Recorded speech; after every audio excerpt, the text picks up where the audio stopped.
Are your WordPress pop-ups really maximizing conversions? We'll help you remove the guesswork. We're going to show you how to do A/B testing for pop-ups using PopupKit.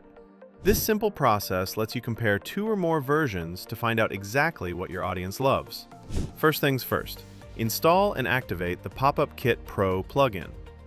Step 1. Create your variations. In this example, we're testing a Black Friday pop-up. Variant A has a countdown timer for urgency, while Variant B uses a bold discount font instead. Crucial tip, only change one variable, like the headline or the button color. If you change too much, you won't know which specific tweak actually improved your results. Now, let's launch the test. Go to the A/B Testing tab and hit Create A/B Testing option. Here, don't forget to click on the Enable Test button.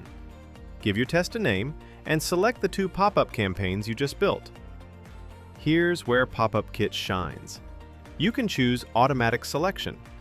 Set your criteria, like conversion rate, and the test duration. PopupKit will do the heavy lifting for you. Once the test is live, you can also monitor the data in real time. Look at your views versus conversions.